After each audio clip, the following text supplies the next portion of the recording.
Okay, mga kamukil. Ngayon, kuha ko na yung align nito mga kamukil.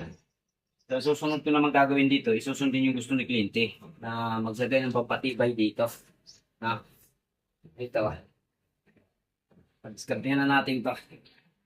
So, pag-align mga kamukil, ayun, may mga guhit ako, tapos may tansik. Importante yan. Dahil tatanggalin natin to para maglagay tayo ng pampatibay dito. Ano ba yung ginagawa ko dito para mapatibay ito? Kinakatakot kasi ni kliyente, baka dito makaapak. Ano to mga kamukil? Hulog, no? Madisgrasya yung bababa. Minsan kasi mayroong emergency, nagmamadali. So, nilak ko muna ng kamukil para hindi na magalaw yung alay niya. Ngayon, unti-unti natin tatanggalin to. Matrabaho siya mga kamukil, no? Ako yung nagtrabaho nito kasi wala akong maasahan sa pagdating sa mga ganito. Wala pa akong tinuturuan ito. Post po, post. Okay. Dahil mapapansin nyo yung base plate ni mga kamukil, kapag naapakan to, gumagalaw. No? May kakapala naman.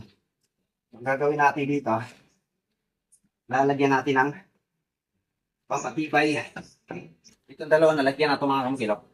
Ano? Pampatibay na. Yan ang gagawin natin dito.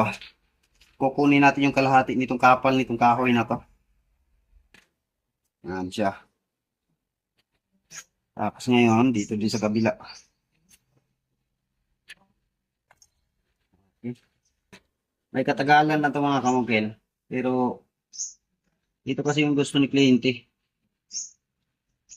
Wala pa akong makakatiwalaan nito. Ngayon, nakuha natin yung kalahati. So, sukat tayo na 7 inches dito. 7 centimeter. Yan o. Kabila din, 7 centimeter. Yan siya. Dito tayo magbubutas. Ito yung papasukan natin ng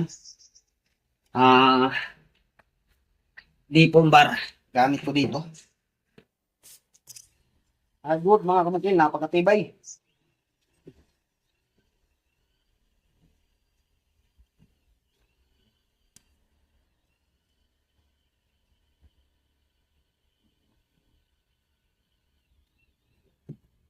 Oh, parang konkreto mga kamukil. Ganda.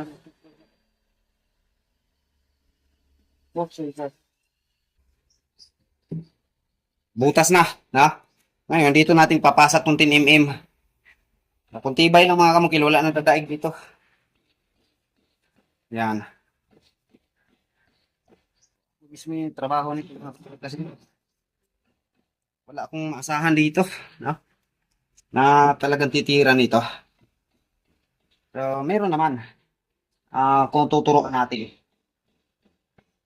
Bukas yung kapatid ko na mag-ano dito. Meron akong pitriningin dito. Yan. Ngayon, dahil mahaba to, hanggang 10 cm lang tayo mga kamukila. Yung ibabao natin. Post. So, ngayon mga kamukil, ayan na siya. So, gaya na sabi ko, kung tibay lang, meron, no? Naibigay natin. Ngayon, paano natin ibaon ito sa wall? So, tuwalan tayo. So, tingnan nyo mga kamukil. Maraming anggulo na dapat tingnan dito. Post. Yan. Aktualan natin guguhitan ng ganyan. Pero bago natin yan guguhitan, may isang sikreto dito sa pag-align nitong mga stepboard mga kamukila. Kailangan kung ano yung distansya dito, itong distansya nito, ganun din dito. So ngayon, meron tayong tatamaan. Yan. Dapat may reference ka mga kamukil. Ito may mga guhit ako. Yan. Lapit mo, videographer. Yun sa ilalim. Ayan. So dapat, kung ano yung distansya dito, ganun din dito. Itong dulo na to at saka ito. Tatamaan niya itong guhit na to. Para, bago tayo magbutas doon, itong align na to, itong sa tuwid niya mga kamukil dito sa gilid, ayan, akit niya sa taas. May guhit yan. Kailangan matapat natin yan sa tansi.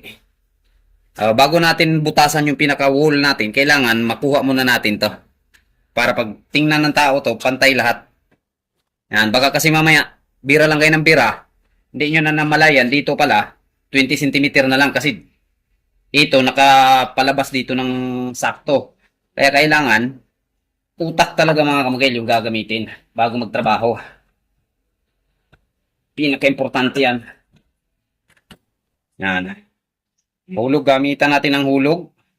O, tingnan nyo, malayo pa siya, sa guhit. So, yung hulog yung magtuturo dyan. Purong natin to.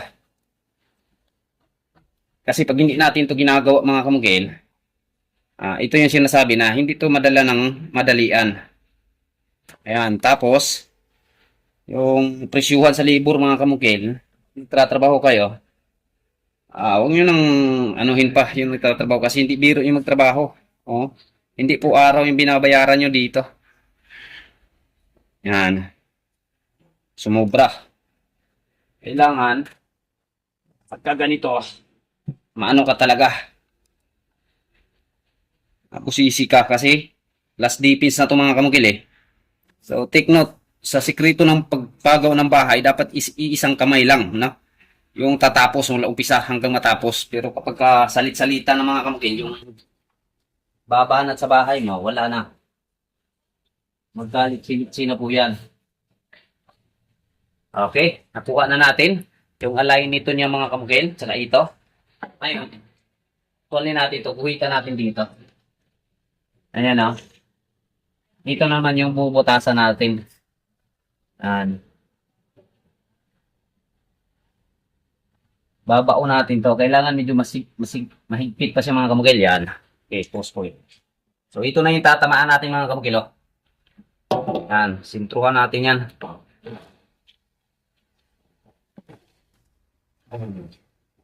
Mga kamukil.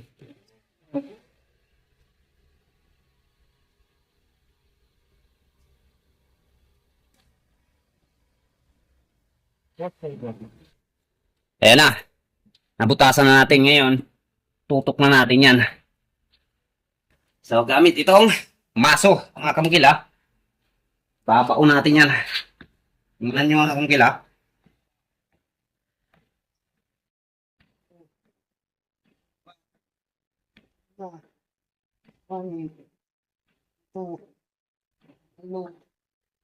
Yan.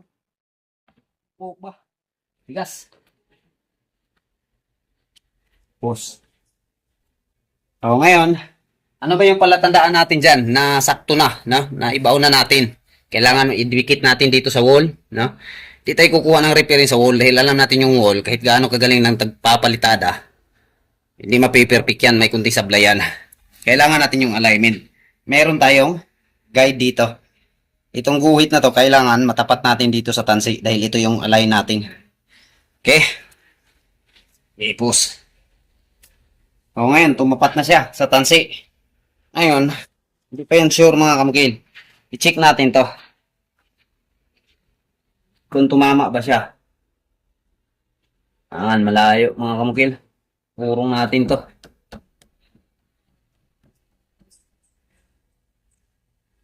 Yan. Kunti pa. Kunti pang giwang. Ayan ako napapansin nyo. Itong guhit na to. Yan. Lumayo sa tansi. O, kailangan magsabay to. Makukuha natin yung align nito. Saka align nito sa tuwid niya. Kasi dito lalapat yung pinaka runner natin para sa stick ng ating mga railings. Tapos, okay. Kabaon na siya. Pantay na yung guhit natin sa tansi mga kamukil. Ito na naman yung i-check natin. So, ganito kahirap to mga kamukil. Na pagka ano talaga yung trabaho. Okay, goods na. Ayan. Titingnan natin dito sa gilid. Ayan may kunting gap dito sa baba. Malaki, no? Unti-unti siyang lumaki. Saan nga ba ako nagkuha ng reference nito? Ito mga kamukil, Ito yung pinagkukunan ko ng reference. Itong tubular na to. Yan. Kailangan dito tayo nakuha ng reference tuwid. Kasi pangit naman ito mangyayari. Hindi tayo dito kukuha ng reference sa pinaka-square niya, sa pinaka-landing niya. Yan yung kukunin nating eskwalado. Yan. tumama na, no? Lahat. Matibay na po yan, mga kamukil. So, ang susunod, ilalak natin dito sa ilalim, sa pinaka base plate niya. Thank you.